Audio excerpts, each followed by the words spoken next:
All right, so let's dive into something I think a lot of listeners are going to find super useful. Yeah. And that is how to build a portfolio Right. that can handle pretty much whatever the market throws at it. Yeah. And maybe even more importantly, how to figure out how much risk you should be taking in the first place. Oh, absolutely. So we've got 3 papers by Lars Kestner to kind of help us out today, and they get pretty deep into some pretty fascinating concepts. They really do. You ready? Absolutely. Okay, let's do it. So Kestner really lays out a framework for thinking about risk Okay. and portfolio construction. And it can apply whether you're managing, your own small account Right. or even like a massive hedge fund.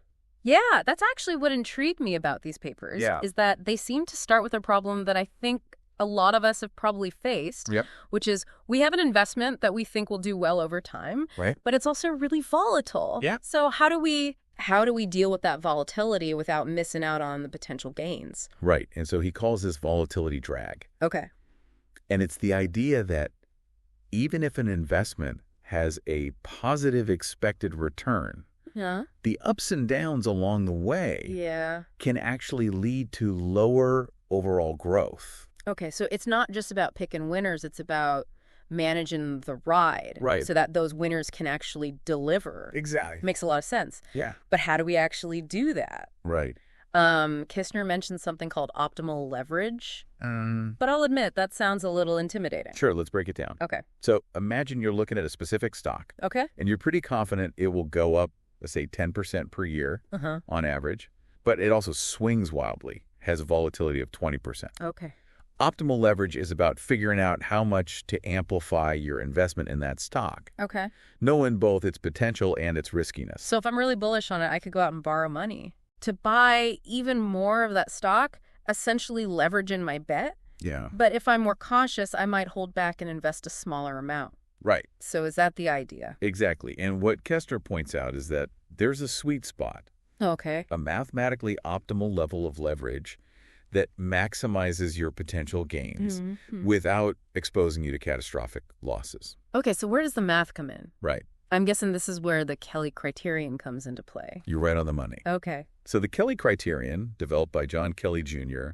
back in the 50s, provides a formula for calculating that optimal leverage based on the expected return and the volatility of the investment. Okay. It's not about maximizing your short-term gains, Right. but rather about maximizing your wealth over the long haul. So finding that balance between risk and reward for sustained growth. Exactly. This is really interesting. Yeah. But I have a feeling it's not quite that simple in the real world. You're right to be skeptical. So the basic Kelly criterion formula assumes that investment returns follow a normal distribution, that nice bell curve shape. But financial markets are notorious for having what are called fat tails, meaning those extreme events, both positive and negative, are more likely than a normal distribution would suggest. So those black swan events that nobody sees coming Exactly. can really mess things up. Exactly. And that's where Kestner takes things a step further. Okay. He introduces 2 more statistical concepts, skewness and kurtosis. Okay, those sound pretty technical. Sure. Can you give us a quick ELI 5 version? Sure. So think of it this way. Yep. Skewness measures how symmetrical Okay. the distribution of returns is. Got it.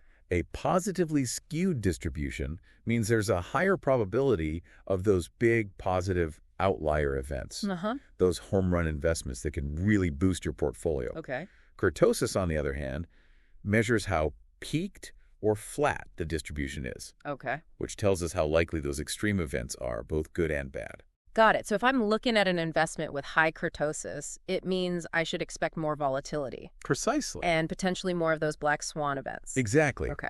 And what Kestner demonstrates is that you can actually take on more risk with positively skewed returns, even if they're volatile. Okay. Because the potential for those big wins outweighs the downside. Conversely, with negatively skewed returns, you need to be more cautious with leverage, Okay. even if the overall volatility seems low. This is getting pretty fascinating. Yeah. So we've got the Kelly criterion as a starting point. Right. And then we add in these concepts of skewness and kurtosis to refine our understanding of risk. But so far, we've only been talking about individual investments. Right. How do we put all of this together to build a truly robust portfolio, one that can handle different market conditions. That's where Kestner's statistically applied trading framework comes in. Okay. And it moves beyond just picking individual winners and losers. He breaks down investment strategies into 4 categories: boosters, defenders, diversifiers, and selectors. Okay, I'm intrigued. Let's unpack those one by one. Sure. What are boosters? So boosters are strategies that do really well when the market is rising. Okay. Think of them as your growth engines. Uh-huh. They have a strong positive correlation with the overall market. Got it. So when the market goes up, boosters go up even more. So classic growth stocks. Exactly. Or maybe some momentum-based strategies would fall under this category? Exactly. They ride the wave of market optimism. Okay, on the flip side, we have defenders. Yes. I'm picturing a safe haven, something that protects you when the market takes a hit. You're getting it. Okay. Defenders have a negative correlation with the market, meaning they tend to perform well when things are going south. Got it. This could include assets like gold, long-term bonds, or certain types of hedge fund strategies that are designed to profit from market declines. So while boosters are charging ahead in a bull market, defenders are holding the line and minimizing losses when things get rough. Right. That's a great combination. Yep. But I'm guessing there's more to it than just those two. Sure. What about diversifiers? So diversifiers are all about providing that true, uncorrelated return stream. Okay. They don't move in lockstep with the market, adding a layer of stability to your portfolio. Got it. Think of things like alternative investments, real estate, or even certain types of commodities that have their own unique supply and demand dynamics. So they're like the shock absorbers, smoothing out those bumps in the road. That makes a lot of sense. Yep. But what about those last ones, the selectors? Right. They sound a bit more mysterious. So selectors are the wild cards. Okay. The strategies that can change their relationship to the market over time. They might act like boosters in one environment and defenders in another, making them a bit trickier to predict. This could include tactical asset allocation strategies or some quantitative hedge funds that adjust their positions based on market signals. So you need to be a bit more sophisticated to understand how selectors are going to behave. Right. Which makes them higher risk, higher reward. That's a good way to think about it. Okay. And this is where Kestner's framework starts to get really interested. Okay. It's not enough to just have some boosters, defenders, and diversifiers in your portfolio. Right. It's about understanding how they interact with each other and how much of each type you need to create a truly robust and resilient portfolio. So it's like crafting a recipe, making sure you have the right balance of ingredients. Yeah. But how do we know how much of each ingredient to add? Right. I'm guessing this is where the concept of diversification comes into play. You got it. Okay. Diversification is about spreading your risk across different assets and strategies. But there's a subtle point here that Kestner highlights. Okay. More diversification isn't always better. That's interesting. There's a point of diminishing returns. So I don't need to own hundreds of different stocks and bonds to be well diversified. Exactly. The key is to focus on the correlation between your investments. Okay. The lower the correlation, meaning the less they move in lockstep, the fewer investments you need for effective diversification. Right. Kestner even gives a specific example.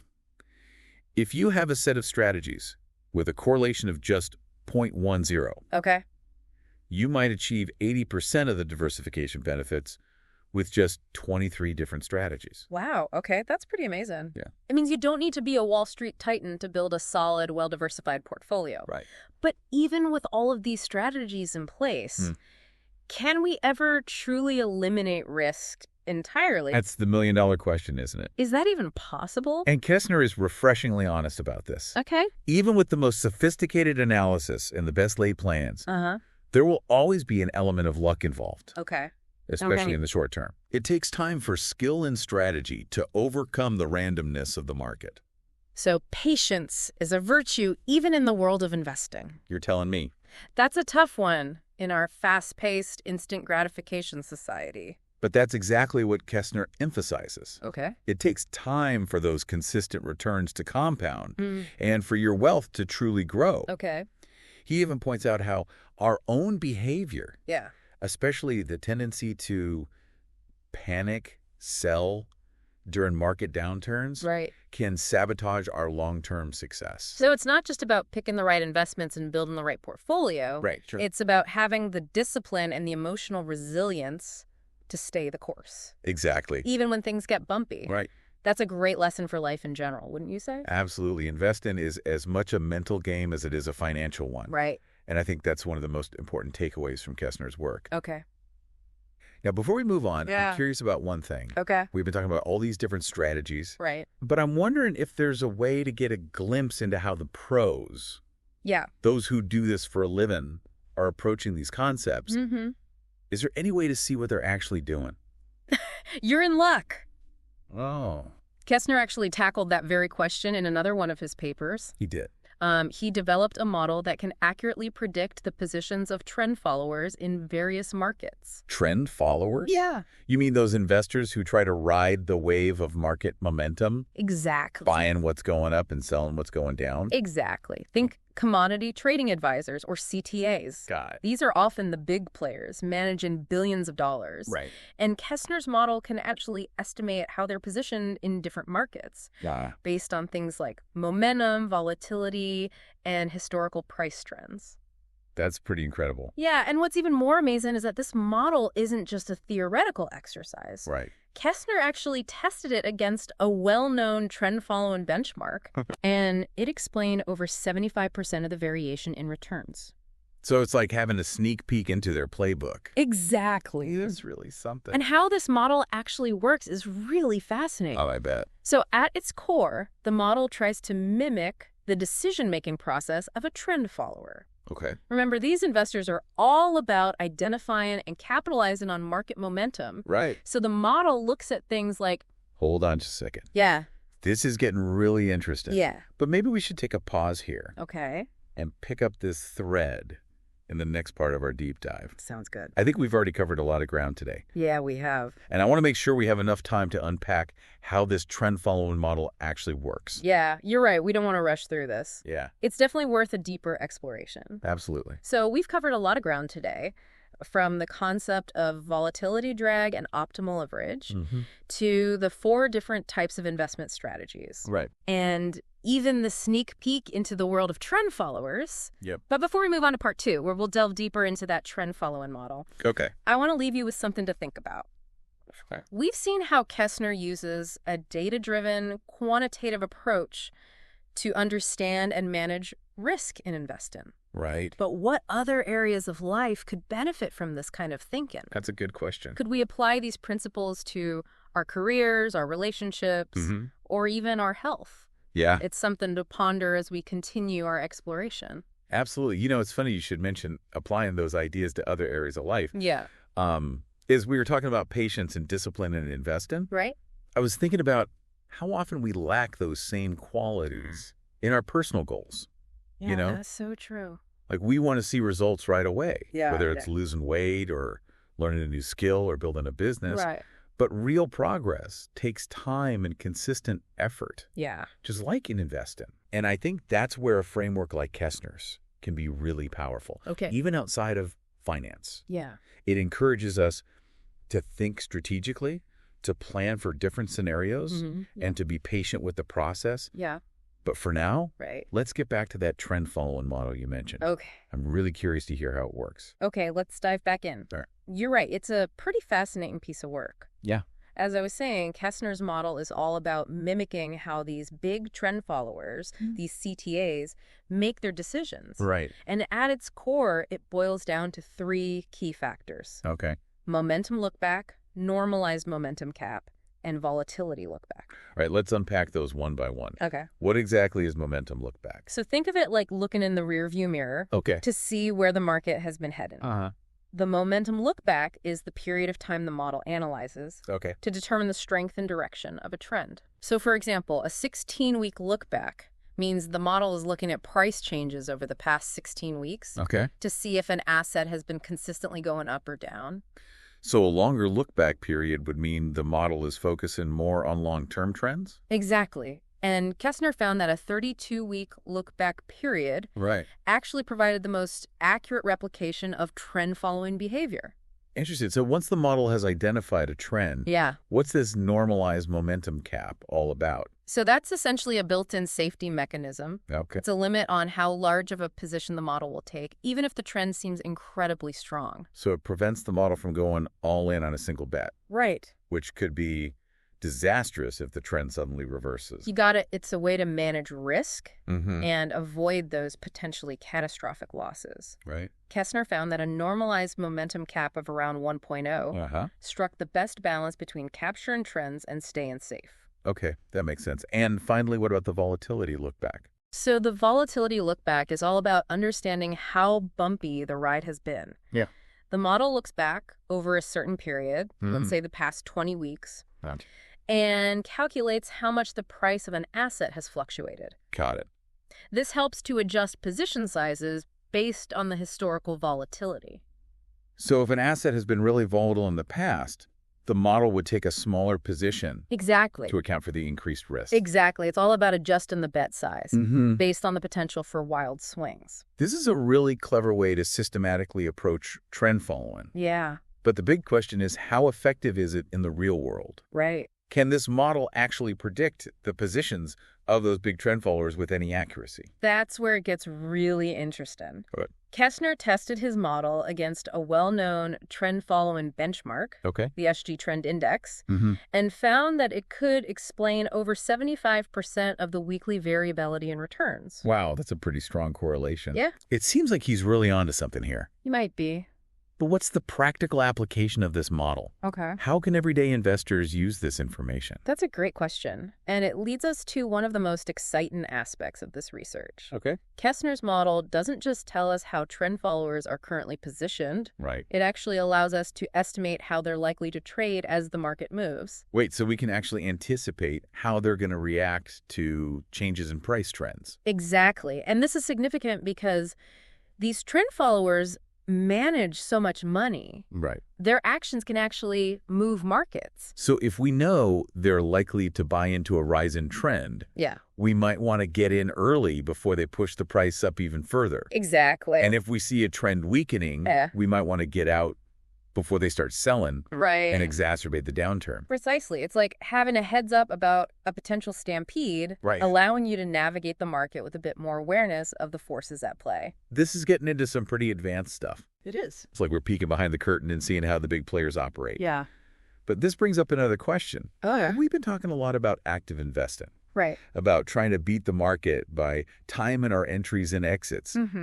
But what about the passive investing approach? Yeah. Does Kestner's framework have anything to say about that? It's a great question, and it's one that many investors struggle with. Yeah. Should you try to actively manage your portfolio? Right. Or simply buy and hold a diversified set of index funds? Exactly. Kestner's approach is actually quite balanced in this regard. Okay. He doesn't explicitly endorse either active or passive investing. So he's not saying one is definitively better than the other. Exactly. He acknowledges that both approaches have their merits and drawbacks. Okay. Passive investing, with its low costs and broad market exposure, can be a great option for many investors. Yeah. Especially those who don't have the time or expertise to actively manage their portfolios. But on the other hand, there's the potential for skilled active managers to generate alpha. Right. Those returns above the market. Yep. By exploiting inefficiencies and applying sophisticated strategies. You got it. And Kestner's framework,